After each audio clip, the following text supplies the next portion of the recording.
Hey, good morning, guys. Assalamu alaikum. Welcome back to grade 11 mathematics by Inspired Teens, where in today's lesson, we'll be finishing up, hopefully, trigonometry by doing general solution. Okay. Yeah. Okay, cool. So let us continue. I actually just want to start off by quickly doing one more identity question. So I hope that you guys have had some time to go through these. Okay, of course, remember the identities, right? Trigonometric identities. I told you that you have to learn them, right? You have to know them by heart.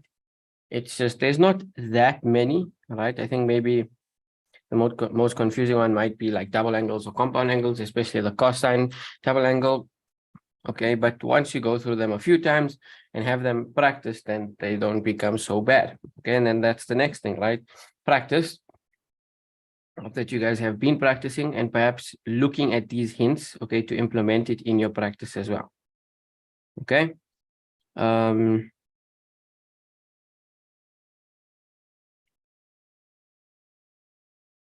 Did we go through these? Just give me 1 second. Sorry. Let me just quickly check if we did go through these because I don't remember.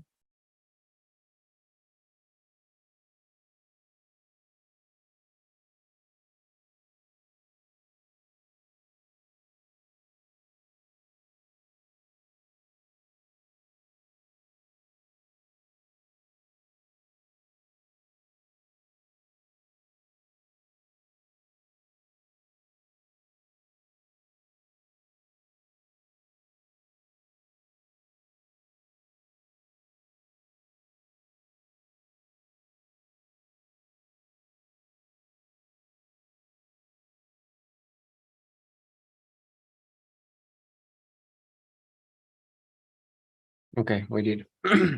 Okay, we did go through all of them, which is good. Okay, so just make sure that you're aware of them, you understand what they imply. Okay, and then when you practice, you can implement these into your practice as well. Okay, so I think maybe I neatened it up. I put it concise for you guys. Okay, so let's just revise what we discussed. We said that looking at some of these terms that they're in their simplest form. Okay, so it's a hint to already say like if you have something like this, you don't need to simplify it further, right? You just need to try and simplify everything around it and then attempt to cancel with what we have here.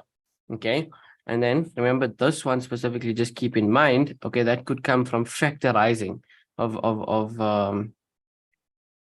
trinomial, or even here, all right, using dots for cos squared x minus sine squared x. So just keep that in mind. Okay, and then we said, okay, beware of factorizing. Sometimes you could use common factor, trinomials, or difference of two squares, right? You have to be aware of how to go through those.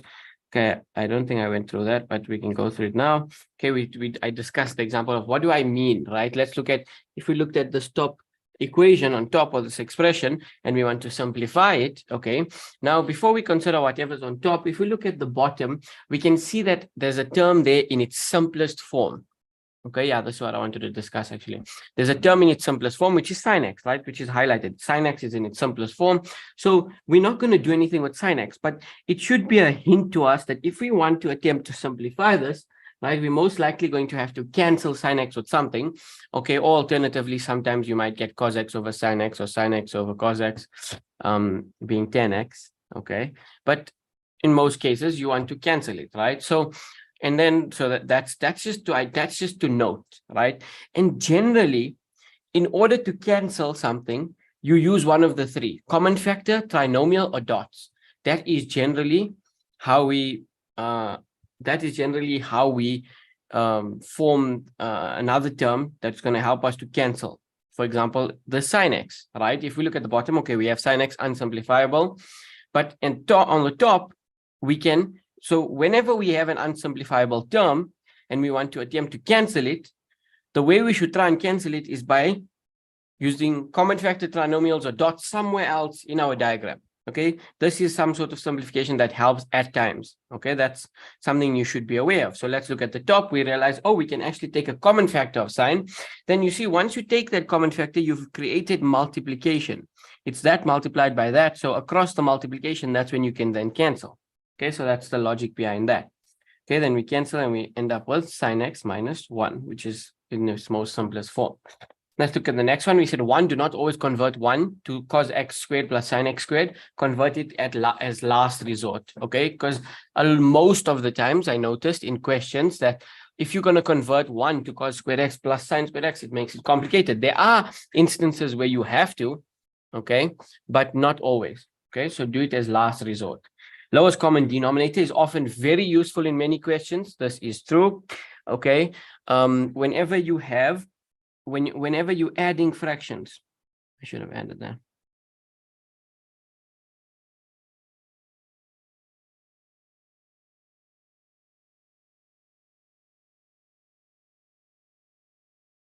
Okay, when adding fractions, you want to do lowest common denominator, right? So for example, a over b plus c over d. Okay, you want to do lowest common denominator in these instances. Then this is another rare example, but they do, and they possibly could ask it, and it's just a useful thing for you to know that if you want to simplify sine 3x, a potential way you could do that is by writing it as sine 2x plus x, and then doing the compound angle. So what would the compound angle for this look like? It would be sine 2x times cos x. Okay, remember sine shares. So we reward sine by keeping its sign the same, and then cos 2x times sine x. All right, then you can simplify sine 2x and cos 2x. You can decide which one you want to choose there. Okay, but that's another example. Let's have a look at this. It says, look out for what is an identity, what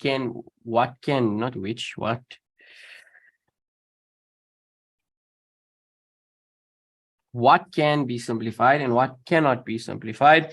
Those terms will need to cancel. The ones that cannot be simplified, if you want to simplify the term, the entire expression, but there's a term in your expression that's not simplifiable, you generally want to simplify everything else around that term and then cancel that term or change it to tan or something, right?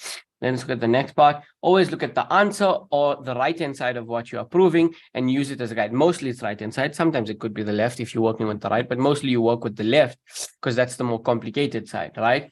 So always look at the answer, okay, and use it as a guide. Always look at the answer and use it as a guide. So in the middle of your question even, or in the start of your question, or quarter way through your question, or 3/4 way to your question, if you find yourself stuck, or if you just want a reminder of what am I trying to get here? Okay, because you you may get caught up in the question and then forget what you're exactly trying to simplify to. So just look at your answer always to try and remind yourself, okay, this is what I'm trying to get, and it might help you to simplify further. Okay, then we said how to simplify cos 2x. So the first one was getting rid of the 1. Okay, and I gave examples, right? We did these examples using cos x, if potentially to get rid of that 1, right? To get rid of a plus or a minus, okay? Because maybe then, for example, if you're only left with this, right? Then in both examples, we only left with that and that. Then perhaps if there was a denominator, it could cancel with something in the denominator, you know? So that could be useful to get rid of the 1, okay? The expressions contained all or mostly sine and cos. I don't think we did this one, but we can go through it. If the expression contains all or mostly sine, let's look at this example, right? Okay. If we look at this example, we have sine x minus cos 2x minus 1, 1 plus 2 sine x. Okay, so we have the option of changing this cos x, but now we have mostly just sine x available, right? There's no cos x. Okay, so now remember when you're simplifying cos 2x, you have 3 options. You have one that has sine, one that has cos, and one that has cos and sine. Okay, so at times it's not 100% always true, but at times in certain questions, when a hint that you could use is, I only have sine x other than my cos 2x, right? All my other terms are sine x. Okay, so that could be a hint to say, okay, let's change this to sine x. So you change it to sine x and then you end up simplifying, and that's the answer you get. Or alternatively, you only have cos x, right? Or mostly or all cos x. right? So that's why you opt to change this guy to cos x. You choose the cos x identity that it has, and in this case, it's simplified. Fine. Okay, so just look out for those. It's possible to do paper 2 revision. I'm writing paper 2 next week, Tuesday.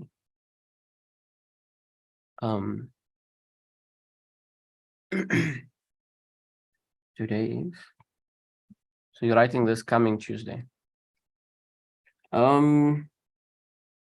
Look, most likely not. When you mean paper 2, do you mean like what have we done in paper 2 so far?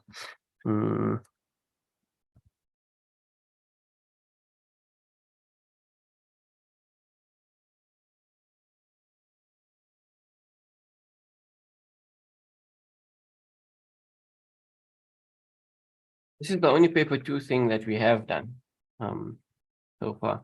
We will hopefully catch up in the holidays. So let's see how that goes.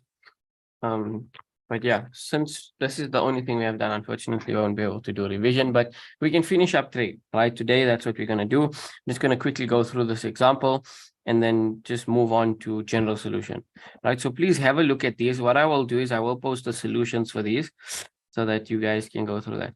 Let's have a look at this example, right? So both of these examples, the 6.4 and 5.2, it is the lowest common denominator examples. And I know that off the rip, simply because of this complicated fraction, adding a complicated fraction. Okay, so of course we work with the more complicated side firstly. That's going to be the left-hand side. So that's what we're going to work with, right? That's the first thing. The second thing is, yeah, like I said, it's a complicated fraction. So since it's a complicated fraction, lowest common denominator is generally the approach that we do want to take. Okay. So let's have a look. What can we do? Okay. So just keep in mind, we want to get 4 tan x over cos x. So let's do our lowest common denominator. Okay. So when it comes to lowest common denominator, right, in more of these complicated denominator examples, most of the time, your lowest common denominator is going to be a multiple between the two. I think maybe at some point we've went through how to do LCD. Okay, so in this specific case, my lowest common denominator, I'm going to write them separately. You can write them all over at once if you'd like this. If you're comfortable with that, you may do this. So 1 minus sine theta, 1 plus sine theta, or alternatively, you can still write them as 2 separate terms for now and join them later on. So that's what I'm going to do for now. So 2 separate terms minus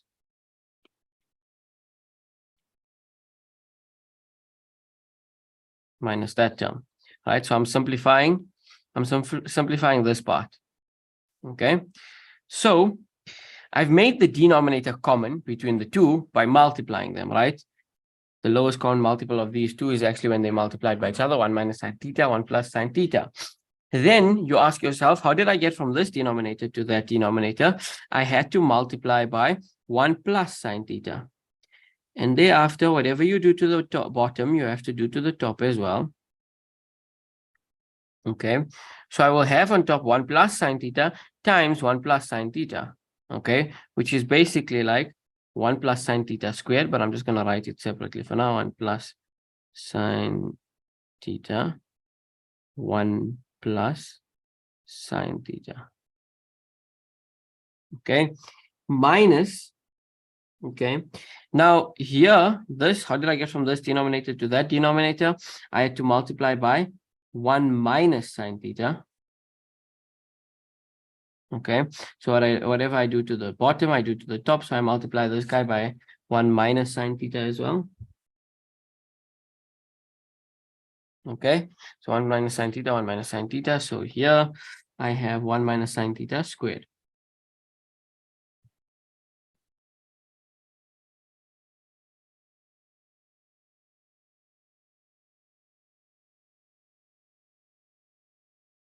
Okay, now I don't cancel this and this and this and this, because then I just go back to what I have, right? So now I have to write them all under one fraction and try and simplify in that way. Okay, so on top, okay, so at the bottom I have 1 minus sine theta. Right, so because they have common denominators, you can write it all under one fraction, and I'll show you how, right? So instead of having it separately, you write it under one. 1 minus sine theta, 1 plus sine theta. Okay, then here I'm going to write 1 plus sine theta squared minus 1 minus sine theta squared.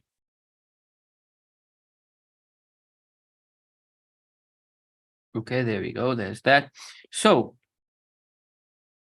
this here, how do we simplify this? Obviously, we haven't gotten our answer. Again, our answer is 4 tan theta over cos theta. However, so we did LCD and it sort of looks like we still have a complicated point, right? Nothing has cancelled nicely. Okay. But what you actually have to notice is on top, right, which you have to be careful for in these tricky examples, we actually have a minus b squared, a squared minus b squared. We have a squared minus b squared.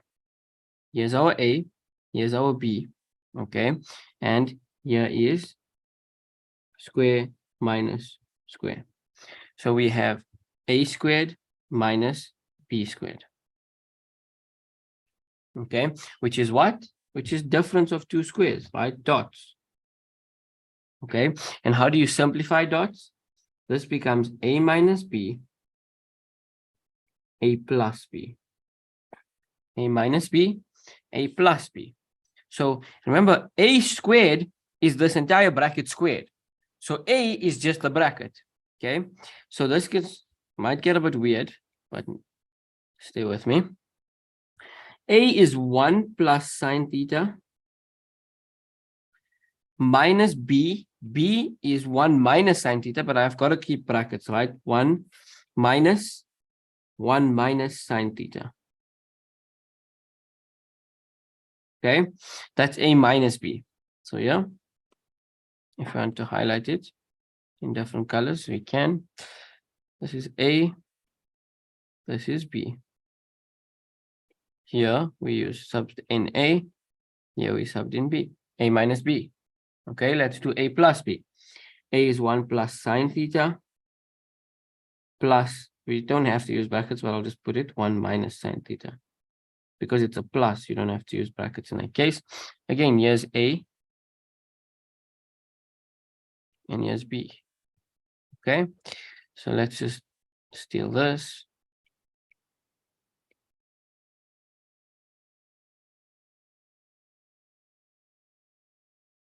Okay, now the top we can simplify it, all right, like terms. So, okay, let's look on top.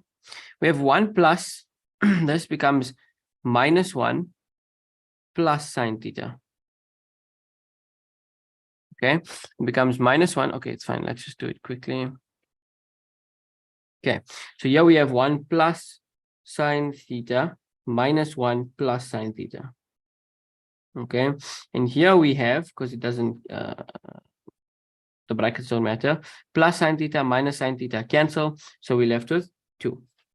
Okay, divided by our same denominator, 1 minus sine theta, 1 plus sine theta. Okay, let's look on top. 1 minus 1 cancels. Okay, 1 minus 1. Then we have sine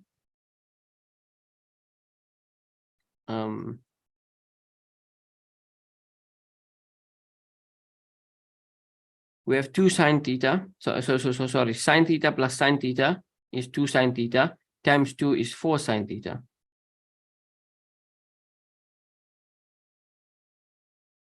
Divided by the same denominator, we have that.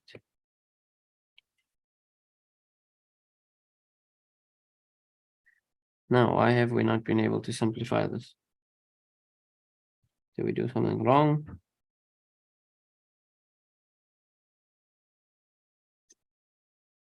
A minus b.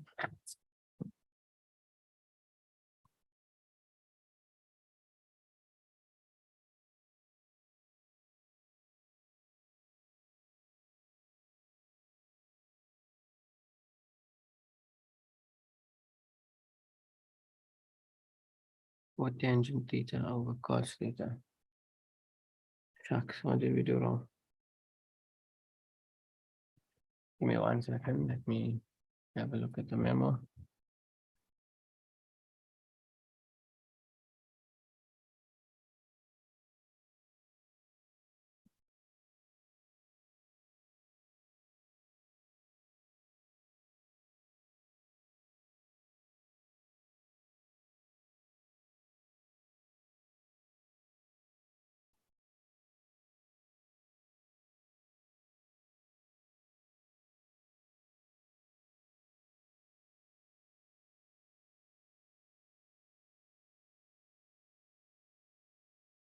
I don't have it here.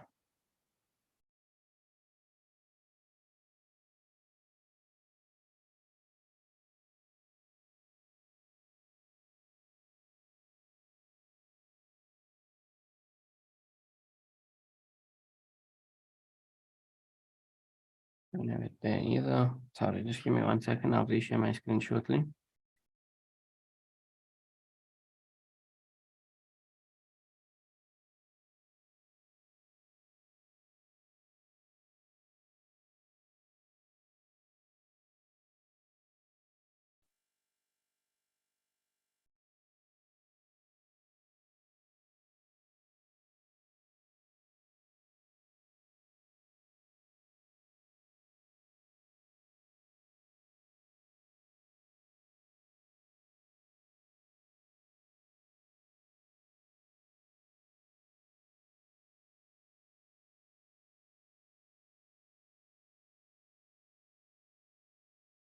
And it doesn't look like I've ever solved this question anyway. Or do I have a memo for it?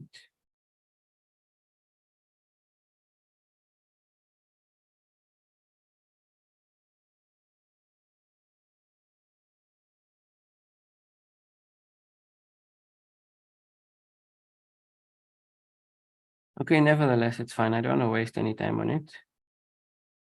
See, it happens to the best of us. Okay, I'll just quickly try and scope over it one more time to see if I can notice what I'm doing wrong. If not, we can just move on. We can just move on to general solution, and I can always send you guys a correction later on. Not later on, immediately after this lesson, but I don't want to waste more time going through this if I can't identify right now what I'm doing wrong. Okay, so we've done that. LCB 1 plus sine theta times 1 plus sine theta, 1 minus sine theta times 1 minus sine theta. So that's each squared. We can do dots. Should we do dots? Maybe we shouldn't do dots. Maybe we should. I think what we did wrong is we shouldn't do dots. Maybe we should multiply it out. But then we'll end up with the same thing. Then we'll end up with squared terms. Okay. I think I more or less know where I went wrong, but I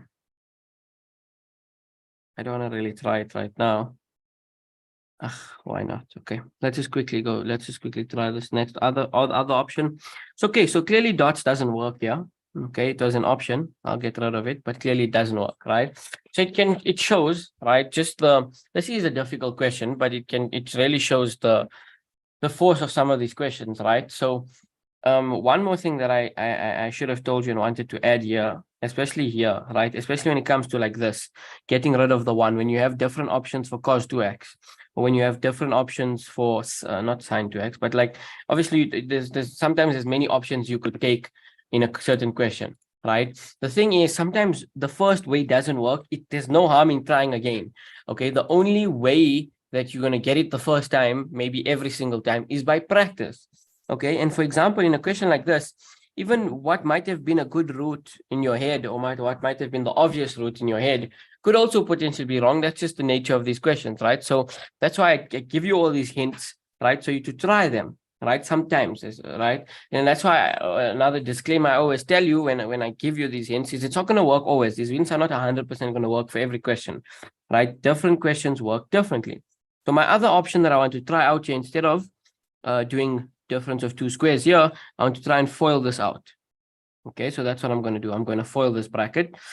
Okay, so I'm going to get 1 plus 2 sine theta plus sine squared theta. Okay, and I think this is going to work. Minus open bracket 1 minus 2 sine theta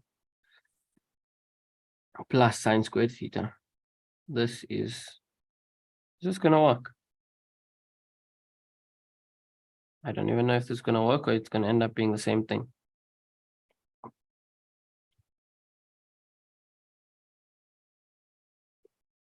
Okay, so no, this might work. So 1 and 1 will cancel because 1 minus 1. 2 minus minus 2, that becomes 4 sine theta. We end up with the same thing. Okay, so this doesn't help. Sine squared theta minus sine squared theta, that cancels, and we end up with the same thing. Okay, it's fine. I'll figure this question out, and what I'll do is I'll send you guys the correct answer thereafter. But let's not waste any more time. Let's move on to general solution. If anyone does know what's wrong, that would be really nice if you guys can tell me. Okay, so let's move on to general solution for the sake of time, and I want to try and finish general solution in this lesson and just get done with trigonometry as a whole. Okay, so general solution consists of 3 different general solutions: sine, cos, and tan. Okay, sine, cos, and tan. So we have what we call, these are the formula of our general solutions. Okay, these 3. Okay, so the general solutions are general, makes sense, solutions that are always there for sine, cos, and tan. So for sine, we have x, which is, we'll learn in a bit, it's our angle, is equal to the reference angle plus k times 360. And then the second general solution, x is equal to 180 minus ref angle plus k times 360. Then we have cos, x is equal to ref angle plus k 360 and negative ref angle plus k 360, and tangent, x is equal to ref angle plus k 180, not 360. So just keep this in mind. These are the general solutions for sine, cos, and tangent. Okay, so let's have a look at when we have a single trigonometric ratio. These are our trig ratios, sine, cos, and tan. Let's see what happens when we have a single trigonometric ratio. How do we solve for the general solutions of a single trigonometric ratio? So what do I mean by single trigonometric ratio? I mean that it only has one. Okay, so one type especially. So if we look at 2 trigs, here you can see sine and cos, sine and cos, sine and sine, but different. One is squared, one is non-squared. Okay, yes, sine and cos. We could also work with tan. All right, sine, cos, whatever. All right, so one trigonometric ratio dealing with a simple, easy example and just solving for its general solutions. So the first step always is to isolate the trig ratio.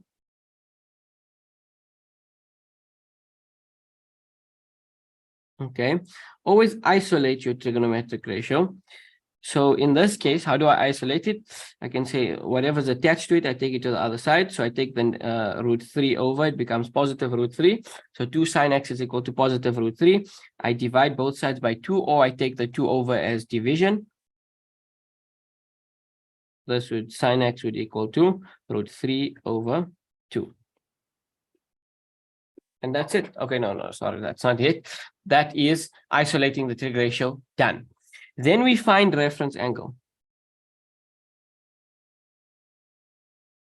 Now, how do you find reference angle? By always taking the inverse of the angle, by always taking the shift sign of that angle. Sorry. Okay. How do we find the reference angle? By saying shift sign. So in your calculator, you have shift sign.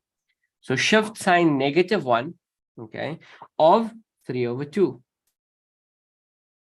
And this is going to give you the angle x, right? Whatever the angle is inside the trig function, in this case it's x, that is the angle that goes here. Okay, so if I had sine 5x, then 5x would go there. Okay, so just keep that in mind. So shift sine root 3 over 2, this gives us a ref angle of 60 degrees for sine. Now we have, okay, we've isolated it, we found the reference angle. Now we can write out our general solutions. So its angle is equal to ref angle plus k times 360. The angle we're working with is x. So the first general solution is x is equal to ref angle. So now I'll put 60 plus k times 360 degrees. And that's my final answer for my First general solution. Second general solution, because sine always has 2, x is equal to 180 minus 60 plus k times 360. Okay, and then this simplifies to x is equal to 120 plus k times 360. So now I've simplified. I have the answer to, so obviously for this question, they'll expect two general solutions, and these are the general solutions that you solve for. X is equal to 60 plus k times 360, and x is equal to 120 plus k times 360, okay, in their simplest forms. So that's a single trigonometric ratio. You isolate the trig ratio, you find the reference angle, and then you basically, let's write the next step, yeah. You form the general solutions. You write out the general solutions.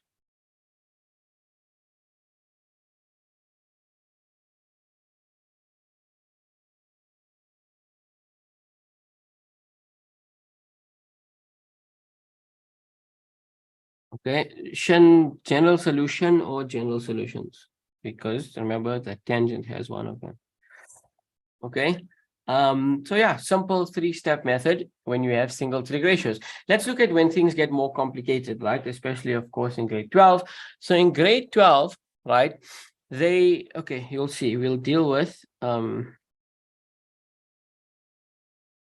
solving for x. We are most likely not going to finish in this lesson, but it's okay. Okay, we'll deal with solving for x in a bit. Okay, let's have a look at this. Okay, let's solve for x. Okay, so now, single trig ratio. Okay, so there'll be a trig ratio given, as well as at times you will be given an interval.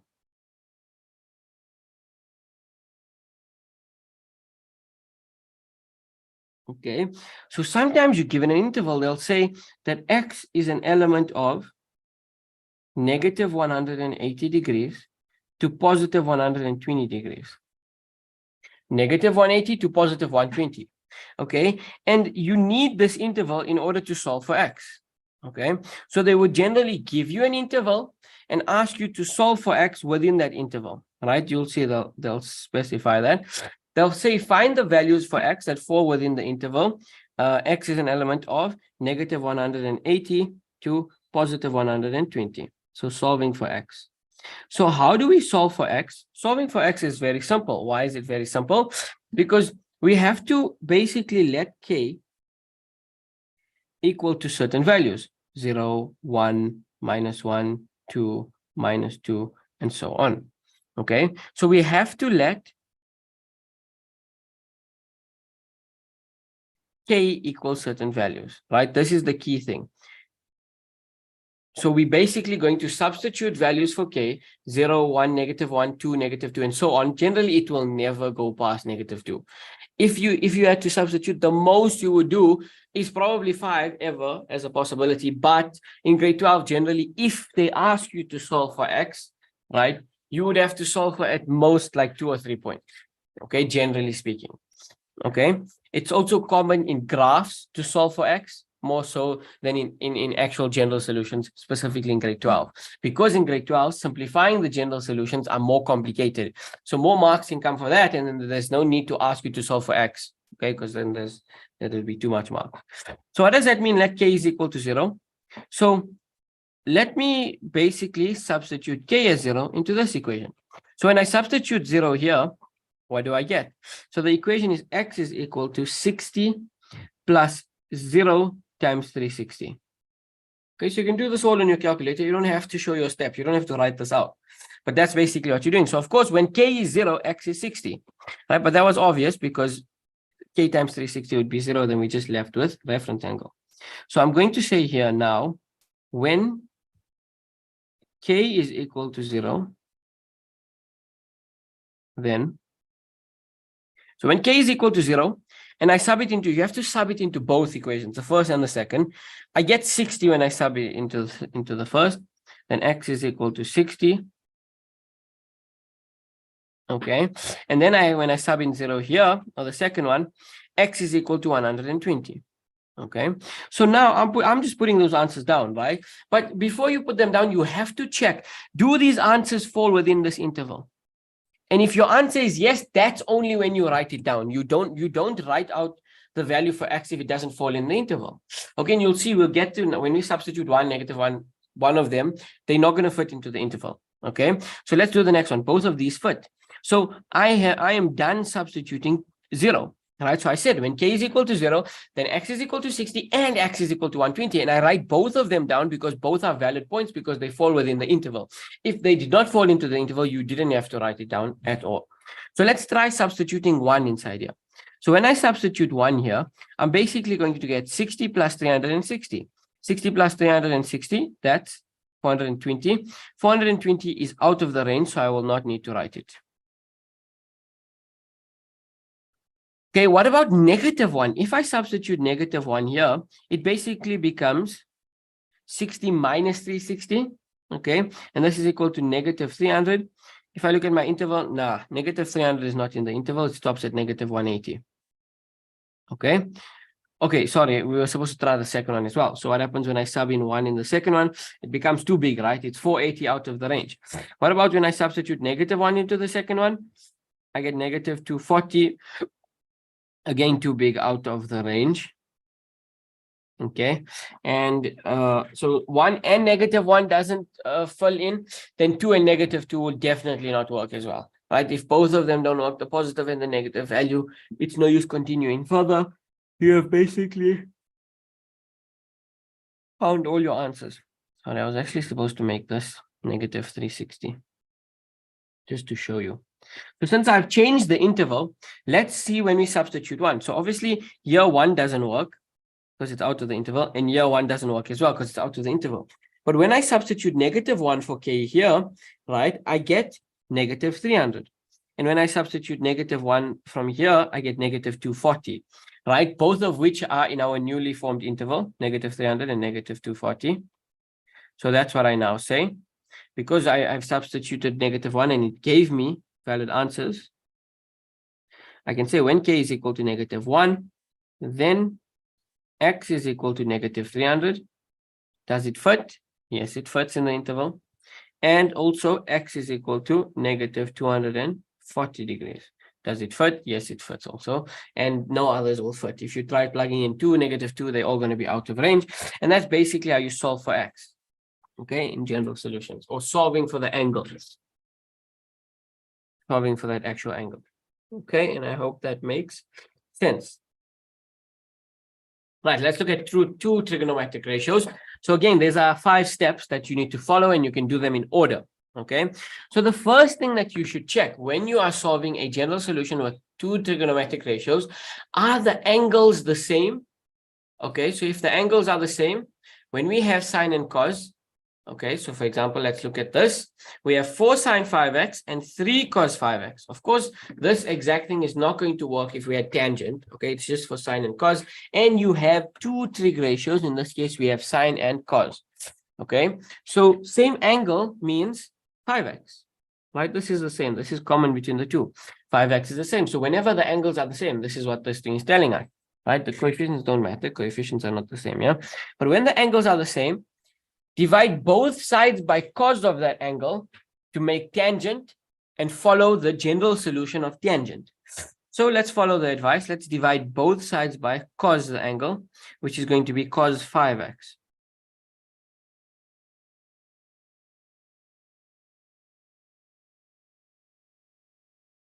Now, these and these cancel. Now, please, they don't actually, like I'm not getting rid of it. All I did was I took this cos 5x over to the other side as division, right? So another way that many people learn is when you divide both sides by the same thing. Okay, so that's the understanding here. We're dividing both sides by the same thing. We're basically taking the cos 5x over as a division. Okay, now you'll notice, what do we have here? 4 sine 5x over cos 5x. This can become 4 tangent 5x. Is equal to what we left it there, 3. Okay, now isolate the trig ratio, so get rid of the 4. Tangent 5x becomes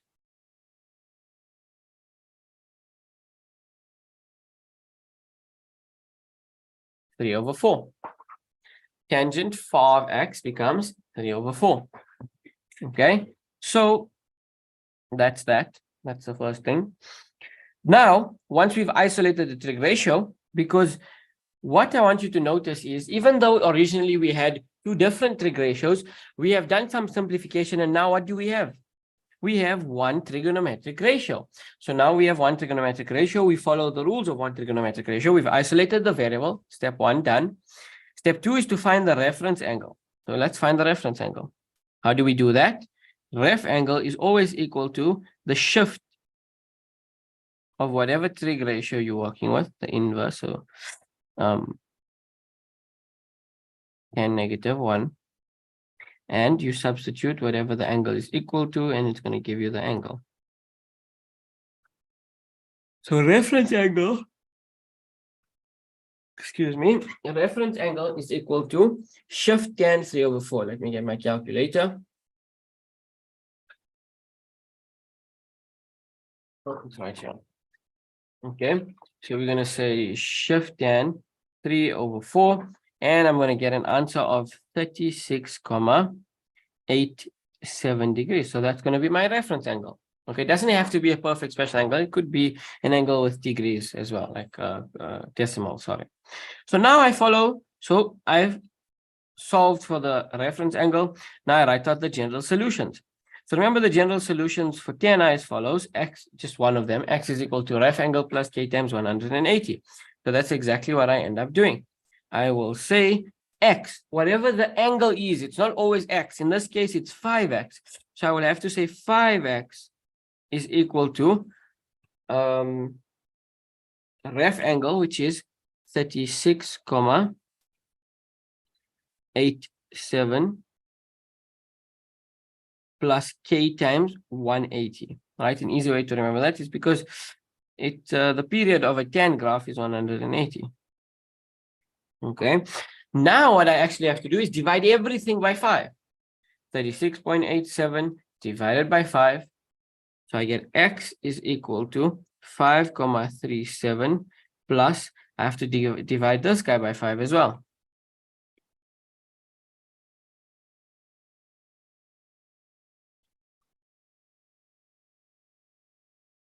Excuse me. Sorry. 7,37. Then I need to divide 180 divided by 5 as well. That should be 18 times 2, which is 36. So k times 36.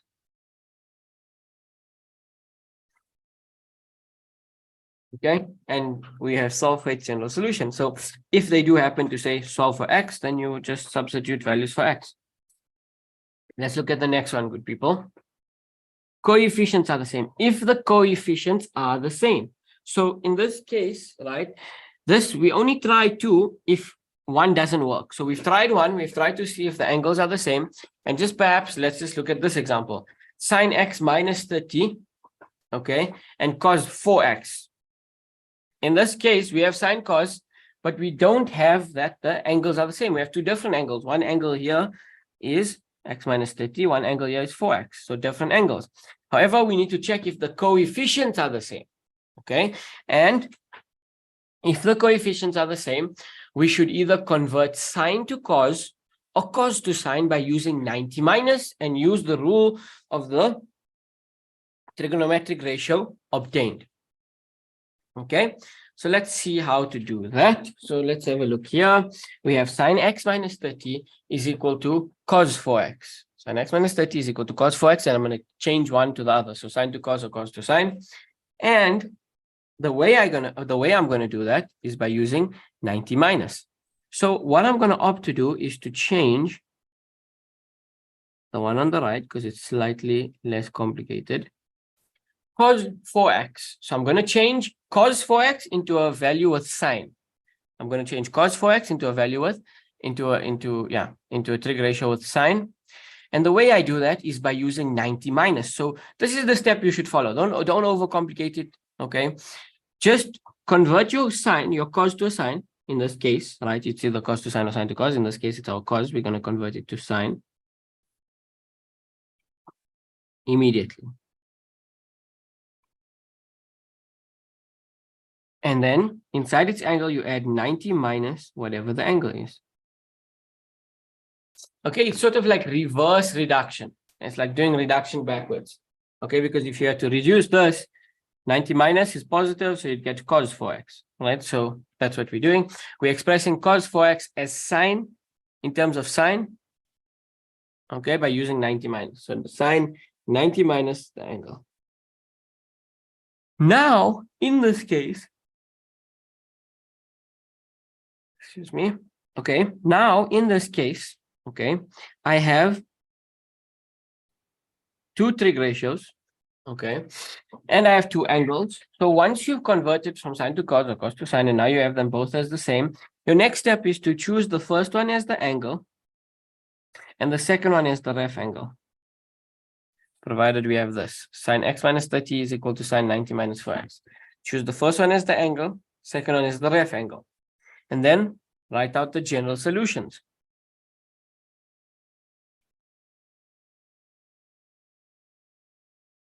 So,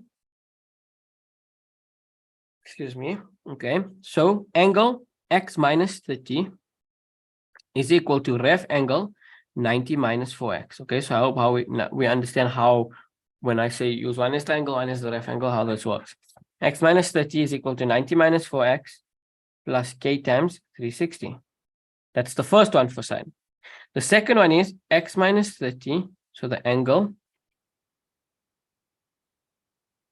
is equal to 180. Please be careful with this. You've got to use brackets. 180 minus the ref angle, which is open brackets 90 minus 4x. Please use brackets whenever you're substituting. Okay. So what I can do in the first one,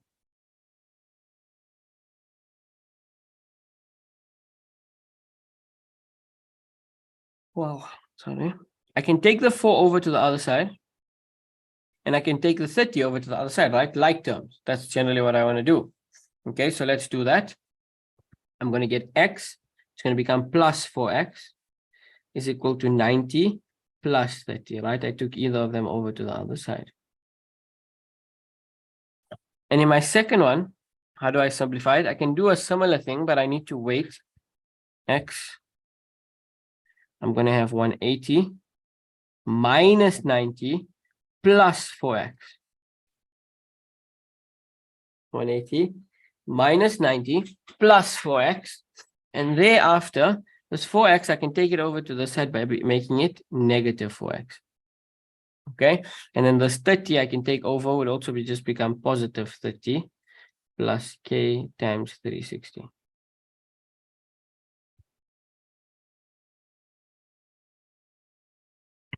Okay, right, so let's simplify again. So obviously you can simplify as quick as possible. Okay, so yeah, I'm going to have 5x is equal to 90 plus 30 is 120 plus k times 360. And then in the second one, I'm going to have negative 3x is equal to 90 plus 30, which is 120 plus k times 360. And the final simplification, divide everything by 5 in the first one and divide everything by negative 3 in the first one. So 120 divided by 5. So yeah, I'm going to have x. 120 divided by 5 is 24 degrees plus k times. I have to also divide 360 by 5. When you divide 360 by 5, you get 72. I have x and I need to divide everything by negative 3.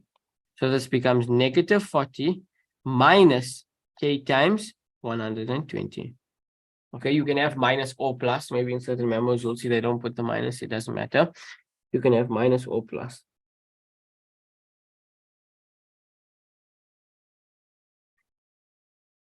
Okay, so that's that, right? That's this general solution simplified into its simplest form.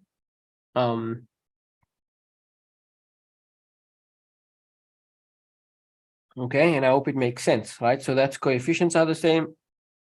use trig ratio. So convert either sine to cos or cos to sine and use the trig ratio of what's obtained. So in this case, I chose to convert the cos to a sine, right? And once I've done that, I use 90 minus. I use one of them as my angle, one of them as my reference angle, and I solve thereafter.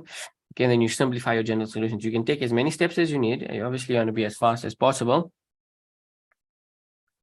Okay, so here it took me 4 steps because I showed everything. Maybe if I really push, it can take me 3 steps, right? But don't, if you rather take more steps than make a silly mistake. You rather want to avoid a silly mistake than being fast. Okay, so unfortunately, that is all the time that we have for this week. When we return next week, we'll do common factor, compound angles, trinomial. Sorry, I know that most of you are writing, but yeah, it's just we are a bit behind, and we're going to use this opportunity in the holidays to hopefully catch up, and then thereafter we can just go according to schedule so that we are on par with everyone and everyone's schooling.